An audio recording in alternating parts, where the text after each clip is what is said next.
ਸਤਿ ਸ਼੍ਰੀ ਅਕਾਲ ਜੀ, ਮੈਂ ਹਾਂ ਹਰਜੋਤ ਕੌਰ। ਤੁਸੀਂ ਵੇਖ ਰਹੇ ਹੋ ਤੁਹਾਡਾ ਆਪਣਾ ਮਨਪਸੰਦ ਇਮੀਗ੍ਰੇਸ਼ਨ ਸ਼ੋਅ ਉਡਾਰੀ ਵਿਦੇਸ਼ਾਂ ਨੂੰ। ਸੋ ਅੱਜ ਆਪਾਂ ਖਾਸ ਤੌਰ ਤੇ ਕੈਨੇਡਾ ਪੀਆਰ ਦੇ ਉੱਪਰ ਗੱਲ ਕਰਾਂਗੇ।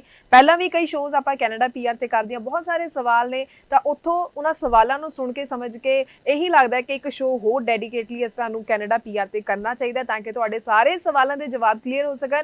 ਕੈਨੇਡਾ ਸਟੱਡੀ ਵੀਜ਼ਾ ਦੀ ਵੀ ਗੱਲ ਕਰਾਂਗੇ, ਯੂਕੇ ਸਟੱਡੀ ਵੀਜ਼ਾ ਦੀ ਵੀ ਗੱਲ ਕਰਾਂਗੇ ਤੇ ਨਾਲ ਦੀ ਨਾਲ ਤੁਹਾਡੀ ਕਾਲਸ ਵੀ ਸ਼ੋਅ ਦੇ ਵਿੱਚ ਲਵਾਂਗੇ। ਤੇ ਹੁਣ ਵੇਲਾ ਹੈ ਜੀ ਤੁਹਾਡੀ ਮੈਂ ਇੰਟਰੋਡਕਸ਼ਨ ਕਰਾਵਾਂ ਜਿਹੜੇ ਅੱਜ ਦੇ ਮਹਿਮਾਨ ਸਾਡੇ ਨਾਲ ਸਟੂਡੀਓ ਵਿੱਚ ਮੌਜੂਦ ਨੇ। ਗੋ ਵੀਜ਼ਾ ਐਜੂਕੇਸ਼ਨ ਕੰਸਲਟੈਂਟ ਤੋਂ ਵੀਜ਼ਾ ਐਕਸਪਰਟ ਰਿਤੂ ਬਿਰਲਾ ਜੀ ਸਾਡੇ ਨਾਲ ਨੇ। ਬਹੁਤ ਬਹੁਤ ਸਵਾਗਤ ਹੈ ਜੀ। ਸਤਿ ਸ਼੍ਰੀ ਅਕਾਲ। ਸਤਿ ਸ਼੍ਰੀ ਅਕਾਲ ਮੈਮ। ਹਾਂਜੀ, ਸੋ ਆਪਾਂ ਪਹਿਲਾਂ ਵੀ ਜਦੋਂ ਸ਼ੋਅ ਕੀਤੇ ਆ ਕੈਨੇਡਾ ਪੀਆਰ ਨੂੰ ਲੈ ਕੇ, ਹਾਲਾਂਕਿ ਤੁਸੀਂ ਡਿਟੇਲ ਵਿੱਚ ਕਾਫੀ ਇਨਫੋਰਮੇਸ਼ਨ ਦਿੰਦੇ ਹੋ ਸ਼ੋਅ ਦੇ ਜ਼ਰੀਏ, ਪਰ ਫਿਰ ਵੀ ਸਵਾਲ ਬਹੁਤ ਨੇ। ਸੋ ਬੇਸਿਕ ਜਾਣਕਾਰੀ ਤੋਂ ਮੈਂ ਇੱਕ ਵਾਰ ਜ਼ਰੂਰ ਚਾਹੂੰਗੀ ਸ਼ੁਰੂਆਤ ਕਰੀਏ। ਕਾਲਸ ਦੀ ਵੀ ਸ਼ੁਰੂਆਤ ਹੋ ਚੁੱਕੀ ਹੈ, ਪਰ ਪਹਿਲੀ ਕਾਲ ਮੈਂ ਹਲੇ ਨਾ ਲੈਂਦੇ ਹੋਏ ਮੈਂ ਜ਼ਰੂਰ ਚਾਹੂੰਗੀ ਕੈਨੇਡਾ ਪੀਆਰ ਦੇ ਉੱਪਰ ਬੇਸਿਕ ਪੁਆਇੰਟਸ ਤੁਸੀਂ ਸ਼ੁਰੂਆਤ ਵਿੱਚ ਜ਼ਰੂਰ ਸਾਂਝੇ ਕਰੋ। ਮੈਮ ਪੀਆਰ ਦੇ ਲਈ ਆਲਵੇਜ਼ ਜਦੋਂ ਪਹਿਲਾਂ ਵੀ ਅਸੀਂ ਸ਼ੋਅ ਕੀਤਾ ਹੈ, ਮੈਂ ਹਮੇਸ਼ਾ ਦੱਸਦੀ ਹਾਂ ਕਿ 5 ਫੈਕਟਰਸ ਜਿਹੜੇ ਹੁੰਦੇ ਆ ਉਹ ਬਹੁਤ ਜ਼ਿਆਦਾ ਕੰਮ ਕਰਦੇ ਆ, ਕਿਉਂਕਿ ਉਹਨਾਂ ਫੈਕਟਰਸ ਤੋਂ ਹੀ ਸਾਡੀ ਜਿਹੜੀ ਪੁਆਇੰਟਸ ਕੈਲਕੂਲੇਸ਼ਨ ਹੈ, ਸਾਡੀ ਫਾਈਲ ਲਾਉਣ ਦਾ ਜੋ ਤਰੀਕਾ ਹੋਏਗਾ ਕਿ ਕਿਹੜੇ ਪ੍ਰੋਵਿੰਸ ਦੇ ਵਿੱਚ ਕਿਹੜੀ ਜਗ੍ਹਾ 'ਤੇ ਅਸੀਂ ਫਾਈਲ ਲਾਣੇ, ਉਹ ਜਿਹੜੇ 5 ਫੈਕਟਰ ਨੇ। ਇੱਕ ਤੁਹਾਡਾ ਹੁੰਦਾ ਹੈ ਏਜ ਤਾਂ ਸਾਨੂੰ ਜਿਹੜੀ ਹੈ 32 ਬਿਲੋ ਚਾਹੀਦੀ ਹੈ ਜੇ ਤੁਹਾਡੇ ਕੋਲ ਕੋਈ ਸਪਾਂਸਰ ਨਹੀਂ ਹੁੰਦੀ। ਇਸ ਤੋਂ ਇਲਾਵਾ ਤੁਸੀਂ 45 ਤੋਂ ਥੱਲੇ ਵੀ ਆਪਣੀ ਫਾਈਲ ਜਿਹੜੀ ਹੈ ਪੀਆਰ ਲਈ ਲਾ ਸਕਦੇ ਹੋ। ਇਸ ਤੋਂ ਇਲਾਵਾ ਤੁਹਾਡੀ ਐਜੂਕੇਸ਼ਨ ਬਹੁਤ ਮੈਟਰ ਕਰਦੀ ਹੈ ਕਿ ਤੁਸੀਂ ਕੀ ਕੁਆਲੀਫਿਕੇਸ਼ਨ ਕੀਤੀ ਹੈ। ਇਸ ਤੋਂ ਇਲਾਵਾ ਤੁਹਾਡੇ ਕੋਲ ਐਕਸਪੀਰੀਅੰਸ ਹੋਣਾ ਬਹੁਤ ਜ਼ਿਆਦਾ ਮੈਂਡੇਟਰੀ ਹੈ ਕਿ ਕਿਹੜੇ ਫੀਲਡ ਦੇ ਵਿੱਚ ਤੁਸੀਂ ਕੰਮ ਕਰ ਰਹੇ ਹੋ, ਉਸ ਫੀਲਡ ਦੀ ਕਿਹੜੀ ਜਗ੍ਹਾ 'ਤੇ ਕੈਨੇਡਾ ਦੇ ਵਿੱਚ ਰਿਕੁਆਇਰਮੈਂਟ ਆ ਰਹੀ ਹੈ। ਇਸ ਤੋਂ ਇਲਾਵਾ ਆਇਲਸ, ਤੁਹਾਨੂੰ ਲੈਂਗੁਏਜ ਜਿਹੜੀ ਹੈ ਉੱਥੇ ਇੰਗਲਿਸ਼ ਜ਼ਿਆਦਾ ਯੂਜ਼ ਹੁੰਦੀ ਹੈ, ਤੁਹਾਨੂੰ ਇੰਗਲਿਸ਼ ਆਉਣੀ ਬਹੁਤ ਜ਼ਿਆਦਾ ਜ਼ਰੂਰੀ ਹੈ। ਆਇਲਸ ਦੇ ਵਿੱਚ ਜੇ ਤੁਹਾਡੇ 5 ਬੈਂਡ ਵੀ ਹੈਗੇ ਆ ਤਾਂ ਵੀ ਤੁਸੀਂ ਅਪਲਾਈ ਕਰ ਸਕਦੇ ਹੋ। ਇਸ ਤੋਂ ਇਲਾਵਾ ਜੇ ਤੁਹਾਡੇ ਕੋਲ ਕੋਈ ਸਪਾਂਸਰ, ਪੰਜਵਾਂ ਜਿਹੜਾ ਪੁਆਇੰਟ ਹੈ, ਸਪਾਂਸਰ ਤੁਹਾਡੇ ਕੋਲ ਕੋਈ ਵੀ ਹੈ, ਕੋਈ ਤੁਹਾਡਾ ਬਲੱਡ ਰਿਲੇਟਿਵ ਕਿਸੇ ਪ੍ਰੋਵਿੰਸ ਦੇ ਵਿੱਚ ਕੈਨੇਡਾ ਵਿੱਚ ਰਹਿ ਰਿਹਾ ਹੈ, ਜਾਂ ਫਿਰ ਤੁਹਾਡਾ ਸਪਾਊਸ ਰਹਿ ਰਿਹਾ ਹੈ, ਜਾਂ ਫਿਰ ਤੁਸੀਂ ਕੋਈ ਜੌਬ ਆਫਰ ਜਾਂ ਤੁਹਾਡੇ ਕੋਲ ਕੋਈ ਕਿਸੇ ਤਰ੍ਹਾਂ ਦੀ ਆਫਰ ਹੈ ਉੱਥੋਂ ਕਿ ਤੁਸੀਂ ਜਾ ਕੇ ਇਹ ਕੰਮ ਕਰਨਾ ਹੈ ਜਾਂ ਇਹ ਤੁਸੀਂ ਅਪਲਾਈ ਕਰਨਾ ਹੈ, ਤੇ ਇਸ ਬੇਸਿਸ ਤੇ ਵੀ ਤੁਸੀਂ ਆਪਣੀ ਜਿਹੜੀ ਪੀਆਰ ਦੀ ਫਾਈਲ ਹੈ, ਆਪਣੀ ਅਸੈਸਮੈਂਟ ਜਿਹੜੀ ਹੈ ਉਹ ਲੈ ਸਕਦੇ ਹੋ ਜੀ। ਸੋ ਚਲੋ ਕਾਲ ਰਿਸੀਵ ਕਰ ਲੈਂਦੇ ਹੁਣ ਪਹਿਲੀ। ਹੈਲੋ, ਹਾਂਜੀ, ਸਤਿ ਸ਼੍ਰੀ ਅਕਾਲ ਜੀ। ਸਤਿ ਸ਼੍ਰੀ ਅਕਾਲ ਜੀ, ਕੀ ਨਾਮ ਹੈ, ਕਿਹੜੀ ਜਗ੍ਹਾ ਤੋਂ ਬੋਲ ਰਹੇ ਹੋ? ਮੇਰਾ ਹਰਜੀਤ ਸਿੰਘ ਨਾਮ ਹੈ ਜੀ, ਮੈਂ ਰਾਜਪੁਰੇ ਤੋਂ ਗੱਲ ਕਰ ਰਿਹਾ ਜੀ। ਹਾਂਜੀ, ਸਵਾਲ ਕੀ ਹੈ ਤੁਹਾਡਾ? ਮੈਂ ਮੇਰੀ ਨਾ ਵਾਈਫ ਨੇ ਫੈਸ਼ਨ ਡਿਜ਼ਾਈਨਿੰਗ ਚ ਕੀਤਾ ਹੈ ਕੋਰਸ, 2 ਸਾਲ ਦਾ ਐਕਸਪੀਰੀਅੰਸ ਵੀ ਹੈ। ਠੀਕ। ਰਿਗਾਰਡਿੰਗ ਪੁੱਛਣਾ ਸੀ ਪੀਆਰ ਚ ਹੋ ਪਾਏਗਾ? ਓਕੇ, ਹਾਂਜੀ। ਫੈਸ਼ਨ ਡਿਜ਼ਾਈਨਿੰਗ ਜਿਹੜਾ ਪ੍ਰੋਫੈਸ਼ਨ ਹੈ ਇਹ ਇੱਕ ਕੈਟੇਗਰੀ ਹੈ, ਸੈਲਫ ਐਮਪਲੋਇਡ ਕੈਟੇਗਰੀ, ਬਟ ਇਹਦੇ ਲਈ ਕੁਝ ਰੂਲਸ ਰੈਗੂਲੇਸ਼ਨ ਜਿਹੜੇ ਆ ਉਹ ਜ਼ਰੂਰੀ ਹੈ ਸਾਡੇ ਲਈ ਕਿ ਤੁਹਾਡੀ ਇਹਨਾਂ ਦੀ ਜਿਹੜੀ ਵਾਈਫ ਹੈ ਉਹ ਕਿਸੇ ਮੀਡੀਆ ਦੇ ਨਾਲ ਟੱਚ ਦੇ ਵਿੱਚ ਹੈਗੀ ਹੈ, ਕੋਈ ਸੈਲੀਬ੍ਰਿਟੀ ਦੇ ਨਾਲ ਉਹਦਾ ਐਕਸਪੀਰੀਅੰਸ ਹੈ, ਉਹ ਕਿੰਨੇ ਰਨਾਊਂਡ ਨੇ, ਕਿੰਨਾ ਜ਼ਿਆਦਾ ਉਹਨਾਂ ਦਾ ਜਿਹੜਾ ਬ੍ਰਾਂਡ ਹੈ ਉਹ ਪ੍ਰਮੋਟ ਕਰ ਰਹੇ ਨੇ, ਜਿੰਨਾ ਜ਼ਿਆਦਾ ਫੇਮਸ ਪਰਸਨੈਲਿਟੀ ਸੈਲਫ ਐਮਪਲੋਇਡ ਕੈਟੇਗਰੀ ਦੇ ਵਿੱਚ ਅਪਲਾਈ ਕਰਦੀ ਹੈ, ਉਹਨਾਂ ਜ਼ਿਆਦਾ ਜਿਹੜਾ ਹੈ ਉਹਦਾ ਸਕਸੈਸ ਰੇਟ ਹੈ ਉਸ ਦੀ ਫਾਈਲ ਦੇ ਵਿੱਚ ਇੰਪੈਕਟ ਪਾਉਂਦਾ ਹੈ। ਇਸ ਤੋਂ ਇਲਾਵਾ ਜੇ ਇਹਨਾਂ ਨੇ ਕੁਆਲੀਫਿਕੇਸ਼ਨ ਕੀਤੀ ਹੈ, ਫੈਸ਼ਨ ਡਿਜ਼ਾਈਨਿੰਗ ਦਾ ਜਿਹੜਾ ਨੌਕ ਹੈ ਉਹ ਅਸੀਂ ਚੈੱਕ ਕਰਾਂਗੇ ਕਿਹੜੇ ਪ੍ਰੋਵਿੰਸ ਦੇ ਵਿੱਚ ਡਿਮਾਂਡ ਦੇ ਵਿੱਚ ਆ ਰਿਹਾ, ਉੱਧਰ ਵੀ ਆਪਣਾ ਜਿਹੜਾ ਪੀਆਰ ਦੀ ਫਾਈਲ ਹੈ ਉਹ ਲਾ ਸਕਦੇ ਨੇ। ਜੀ ਬਿਲਕੁਲ। ਸੋ ਬਾਕੀ ਅਸੀਂ ਦਰਸ਼ਕਾਂ ਨੂੰ ਵੀ ਜ਼ਰੂਰ ਕਹਿਣਾ ਚਾਹਾਂਗੇ, ਤੁਹਾਡਾ ਵੀ ਕੋਈ ਸਵਾਲ ਹੈ ਪੀਆਰ ਨੂੰ ਲੈ ਕੇ, ਹਾਲਾਂਕਿ ਅਸੀਂ ਬਾਅਦ ਵਿੱਚ ਸਟੱਡੀ ਵੀਜ਼ਾ ਦੀ ਵੀ ਗੱਲ ਕਰਾਂਗੇ, ਪਰ ਪੀਆਰ ਨੂੰ ਲੈ ਕੇ ਵੀ ਤੁਹਾਡੇ ਕੋਈ ਸਵਾਲ ਹੋਣ ਸ਼ੋਅ ਦੇ ਦੌਰਾਨ ਵੀ ਤੇ ਸ਼ੋਅ ਤੋਂ ਬਾਅਦ ਵੀ, ਜਿਹੜਾ ਨੰਬਰ ਡਿਸਪਲੇ ਕੀਤਾ ਹੋਇਆ ਇਸ ਉੱਪਰ ਤੁਸੀਂ ਕਾਲ ਕਰਕੇ ਸਹੀ ਸਲਾਹ ਜ਼ਰੂਰ ਲੈ ਸਕਦੇ ਹੋ। ਸੋ ਚਲੋ, ਤੁਸੀਂ ਪਹਿਲਾਂ ਬੇਸਿਕ ਪੁਆਇੰਟ ਜ਼ਰੂਰ ਦੱਸੇ ਨੇ ਤੇ ਮੈਨੂੰ ਉਮੀਦ ਹੈ ਦਰਸ਼ਕ ਸਾਰੇ ਇਹਨਾਂ ਬੇਸਿਕ ਪੁਆਇੰਟਸ ਨੂੰ ਧਿਆਨ ਵਿੱਚ ਰੱਖਣਗੇ। ਗੱਲ ਮੈਂ ਕਰਨ ਜਾ ਰਹੀ ਸੀ ਕਿਹੜੀਆਂ ਗਲਤੀਆਂ ਪੀਆਰ ਵੇਲੇ ਕਰ ਜਾਂਦੇ ਨੇ, ਪਰ ਅਗਲੀ ਪਹਿਲਾਂ ਅਸੀਂ ਕਾਲ ਰਿਸੀਵ ਕਰ ਲੈਂਦੇ ਹਾਂ। ਹੈਲੋ, ਹੈਲੋ, ਹਾਂਜੀ, ਸਤਿ ਸ਼੍ਰੀ ਅਕਾਲ ਜੀ, ਕੀ ਨਾਮ ਹੈ, ਕਿਹੜੀ ਜਗ੍ਹਾ ਤੋਂ ਬੋਲ ਰਹੇ ਹੋ? ਮੈਂ ਲੁਧਿਆਣਾ ਤੋਂ ਗੱਲ ਕਰ ਰਿਹਾ ਜੀ। ਹਾਂਜੀ, ਦੀਪਕ ਹੈ ਜੀ ਮੇਰਾ ਨਾਮ, ਤੇ ਮੈਂ ਨਾ ਆਪਣੇ ਬੇਟੇ ਦੇ ਵੀਜ਼ਾ ਵਾਸਤੇ ਪਤਾ ਕਰਨਾ ਵੀ। ਓਕੇ, ਪ੍ਰੋਫਾਈਲ ਦੱਸ ਦਿਓ ਪਹਿਲਾਂ। ਉਹਨੇ ਨਾ 10+2 ਕੀਤੀ ਹੈ 2021 ਦੇ ਵਿੱਚ। ਠੀਕ ਹੈ। ਤੇ ਉਹਨੇ ਅਕੈਡਮਿਕ ਆਈਲੈਟਸ ਕੀਤਾ, ਇੱਕ ਮੋਡਿਊਲ ਦੇ ਵਿੱਚ 5.5 ਨੇ ਜੀ, ਬਾਕੀਆਂ ਚ 6 ਨੇ। ਓਕੇ, ਅਕੈਡਮਿਕ ਕਿਹੜੀ ਸਟਰੀਮ ਦੇ ਵਿੱਚ ਕੀਤੀ ਹੈ? ਸਟੂਡੈਂਟ ਵੀਜ਼ਾ ਕਿਆ ਮਤਲਬ ਕੋਈ ਰਿਜੈਕਸ਼ਨ ਦੇ ਚਾਂਸ ਹੈਗੇ ਨੇ ਜਾਂ ਮਤਲਬ ਹੋ ਸਕਦਾ ਕਿਆ ਹੈਗਾ 2021 ਤੋਂ ਬਾਅਦ 2 ਸਾਲ ਦਾ? ਜੀ। ਇਹ ਕਿਹੜੀ ਕੰਟਰੀ ਲਈ ਅਪਲਾਈ ਕਰਨਾ ਹੈ ਸਰ ਤੁਸੀਂ? ਕੈਨੇਡਾ ਕੈਨੇਡਾ ਲਈ। ਓਕੇ, ਤੇ ਕੈਨੇਡਾ ਦੇ ਵਿੱਚ ਜਿਵੇਂ ਗੱਲ ਕਰੀਏ ਇਹ ਕੋਈ ਮੈਂਡੇਟਰੀ ਨਹੀਂ ਹੈ ਕਿ ਤੁਹਾਡੇ 6 ਈਚ ਹੀ ਆਣਗੇ ਤਾਂ ਹੀ ਤੁਸੀਂ ਅਪਲਾਈ ਕਰ ਸਕਦੇ ਹੋ।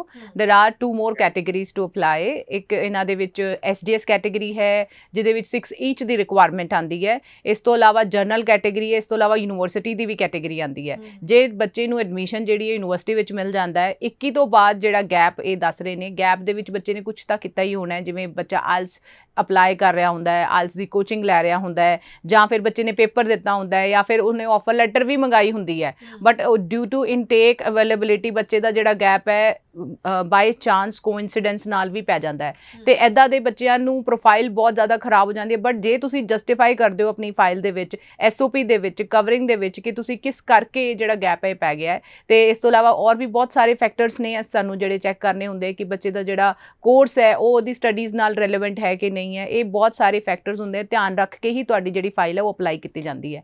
ਤੇ ਇਹ ਬਿਲਕੁਲ ਵੀ ਨਹੀਂ ਹੈ ਕਿ ਵੀਜ਼ਾ ਨਹੀਂ ਆਊਗਾ। ਜੇ ਬੱਚੇ ਦਾ ਕੁਆਲੀਫਿਕੇਸ਼ਨ ਵਧੀਆ ਹੈ, ਜੇ ਬੱਚੇ ਦਾ ਵਧੀਆ ਪ੍ਰੋਫਾਈਲ ਹੋਏਗਾ ਤੇ ਉਹਨਾਂ ਨੂੰ ਵੀਜ਼ਾ ਜ਼ਰੂਰ ਮਿਲੇਗਾ। ਜੀ ਬਿਲਕੁਲ। ਸੋ ਇਸ ਲਈ ਇੱਕ ਚੰਗੇ ਕੰਸਲਟੈਂਟ ਦੀ ਚੋਣ ਕਰਨੀ ਬਹੁਤ ਜ਼ਰੂਰੀ ਹੈ ਤਾਂ ਕਿ ਤੁਹਾਡੀ ਪ੍ਰੋਫਾਈਲ ਦੇ ਨਾਲ ਸਹੀ ਮੈਚ ਕਰਦੇ ਹੋਏ, ਸਹੀ ਆਪਸ਼ਨਸ ਤੁਹਾਨੂੰ ਦਿੰਦੇ ਹੋਏ ਅੱਗੇ ਤੁਹਾਡੀ ਫਾਈਲਿੰਗ ਦਾ ਪੂਰਾ ਸਹੀ ਕੰਮ ਹੋਵੇ ਤੇ ਟਾਈਮਲੀ ਤੁਹਾਡਾ ਸਟੱਡੀ ਵੀਜ਼ਾ ਤੁਹਾਡੇ ਕੋਲ ਹੋਵੇ। ਕੈਨੇਡਾ PR ਦੀ ਜਿਵੇਂ ਆਪਾਂ ਪਹਿਲਾਂ ਗੱਲ ਕਰ ਰਹੇ ਸੀ, ਮੈਂ ਗੱਲ ਕੀਤੀ ਸੀ ਬੇਸਿਕ ਪੁਆਇੰਟ ਤੁਸੀਂ ਦੱਸੇ ਨੇ, ਪਰ ਕਿਹੜੀਆਂ ਗਲਤੀਆਂ ਆਮ ਤੌਰ ਤੇ ਲੋਕ ਕਰ ਜਾਂਦੇ ਨੇ ਜਦੋਂ PR ਪ੍ਰੋਸੈਸ ਕਰਵਾਉਂਦੇ ਆ ਆਪਣੀ? PR ਦੇ ਵਿੱਚ ਮੈਮ ਸਭ ਤੋਂ ਪਹਿਲਾਂ ਨਾ ਇਹ ਸਾਨੂੰ ਜਾਣਨਾ ਬਹੁਤ ਜ਼ਰੂਰੀ ਹੈ, ਟੈਕਨੀਕਲ ਅਸੈਸਮੈਂਟ ਜਿਹਨੂੰ ਕਹਿੰਦੇ ਆ। ਸਾਡੀ ਜਿਹੜੀ ਟੀਮ ਹੈ ਉਹ ਬਹੁਤ ਹੀ ਚੰਗੇ ਤਰੀਕੇ ਨਾਲ ਸਾਡੇ ਪੈਨਲ ਤੇ ਮੈਂਬਰਸ ਨੇ ਜਿਹੜੇ ਤੁਹਾਨੂੰ ਤੁਹਾਡੀ ਅਸੈਸਮੈਂਟ ਜਿਹੜੀ ਹੈ ਉਹ ਕਰਕੇ ਦਿੰਦੇ ਆ। ਅਸੈਸਮੈਂਟ ਦੇ ਵਿੱਚ ਸਭ ਤੋਂ ਪਹਿਲਾਂ ਇਹ ਜਾਣਨਾ ਬਹੁਤ ਜ਼ਰੂਰੀ ਹੈ ਕਿ ਤੁਹਾਡਾ ਪ੍ਰੋਫੈਸ਼ਨ ਕਿੱਥੇ ਡਿਮਾਂਡ ਦੇ ਵਿੱਚ ਹੈ ਤੇ ਤੁਹਾਡੇ ਕਿੰਨੇ ਪੁਆਇੰਟਸ ਬਣ ਰਹੇ ਨੇ, ਕਿੱਥੇ ਤੁਸੀਂ ਕੁਆਲੀਫਾਈ ਕਰ ਰਹੇ ਹੋ। ਤੇ ਰੈਂਡਮਲੀ ਅਪਲਾਈ ਨਹੀਂ ਕਰਨਾ ਚਾਹੀਦਾ ਹੈ ਕਿ ਜੀ ਮੈਂ ਐਕਸਪ੍ਰੈਸ ਦੇ ਵਿੱਚ ਪਾ ਰਿਹਾ ਪਰ ਸਕੋਰ ਜਿਹੜਾ ਹੈ ਉਹ 400 ਤੋਂ ਬਹੁਤ ਥੱਲੇ ਹੈ। You are only graduate, you have not done masters, but ਤੁਸੀਂ ਬਿਨਾਂ ਕਿਸੇ ਸਪਾਂਸਰ ਦੇ ਫਾਈਲ ਲਾ ਰਹੇ ਹੋ ਐਕਸਪ੍ਰੈਸ ਦੇ ਵਿੱਚ, ਉਹ ਕਦੇ ਵੀ ਨਹੀਂ ਪਿਕ ਹੋਏਗੀ। ਤੇ ਹੋਰ ਬੜੇ ਪ੍ਰੋਫੈਸ਼ਨ ਨੇ ਜਿਨ੍ਹਾਂ ਦੀ ਕੁਆਲੀਫਿਕੇਸ਼ਨ ਇੰਡੀਆ ਦੇ ਵਿੱਚ ਹੋਣ ਤੇ ਨਾਲ ਨਾਲ ਤੁਹਾਡੀ ਕੈਨੇਡਾ ਦੇ ਵਿੱਚ ਹੋਏਗੀ ਤਾਂ ਤੁਸੀਂ ਡਰਾਅ ਦੇ ਵਿੱਚ ਆਉਂਦੇ ਹੋ। ਇਹ ਬਹੁਤ ਸਾਰੀਆਂ ਗੱਲਾਂ ਨੇ ਜਿਹੜੀ ਇੱਥੇ ਕਰਨੀ ਬਹੁਤ ਮੁਸ਼ਕਿਲ ਹੈ। ਤੁਸੀਂ 1-to-1 ਕਾਉਂਸਲਿੰਗ ਦੇ ਲਈ ਸਾਡੇ ਆਫਿਸ ਵਿਜ਼ਿਟ ਕਰੋ, ਸਾਡੇ ਜਿਹੜੇ ਐਕਸਪਰਟ ਨੇ ਉਹ ਤੁਹਾਨੂੰ ਜ਼ਰੂਰ ਇਸ ਬਾਰੇ ਦੱਸਣਗੇ। ਜੀ ਬਿਲਕੁਲ। ਹੈਲੋ ਹੈਲੋ ਹਾਂਜੀ, ਸਤਿ ਸ਼੍ਰੀ ਅਕਾਲ ਜੀ, ਕੀ ਨਾਮ ਹੈ, ਕਿਹੜੀ ਜਗ੍ਹਾ ਤੋਂ ਬੋਲ ਰਹੇ ਹੋ? ਸਤਿ ਸ਼੍ਰੀ ਅਕਾਲ, ਮੈਂ ਹਰਿਆਣਾ ਤੋਂ ਗੱਲ ਕਰ ਰਹੀ ਹਾਂ, ਕਰਨਾਲ ਤੋਂ। ਮੇਰਾ ਨਾਮ ਮੀਨਾ ਹੈ। ਹਾਂਜੀ, ਕੀ ਸਵਾਲ ਹੈ ਤੁਹਾਡਾ? ਮੈਂ ਹੁਣੀ 12th ਕੀਤੀ ਹੈ, ਕਾਮਰਸ ਵਿਦ ਮੈਥਸ, ਤੇ ਮੈਂ ਆਸਟ੍ਰੇਲੀਆ ਜਾਣਾ ਚਾਹੁੰਦੀ ਹਾਂ ਸਟੱਡੀ ਵੀਜ਼ਾ ਤੇ ਮੈਨੂੰ ਗਾਈਡੈਂਸ ਦਿਓ ਕਿ ਮੈਨੂੰ ਕਿੰਨੇ ਬੈਂਕ ਸਕੋਰ ਚਾਹੀਦੇ ਆ ਕਿ ਮੈਂ ਜਾ ਸਕਾਂ ਇਜ਼ੀਲੀ। ਮੈਨੂੰ ਥੋੜੀ ਗਾਈਡੈਂਸ ਚਾਹੀਦੀ ਹੈ। ਓਕੇ, ਹਾਂਜੀ। For Australia student visa 6 overall band ਤੁਹਾਨੂੰ ਰਿਕੁਆਇਰਡ ਨੇ। ਉਸ ਤੋਂ ਇਲਾਵਾ ਇੱਕ ਮੋਡਿਊਲ ਦੇ ਵਿੱਚ ਜੇ 5.5 ਵੀ ਆਉਂਦੇ ਤਾਂ ਵੀ ਤੁਸੀਂ ਅਪਲਾਈ ਕਰ ਸਕਦੇ ਹੋ।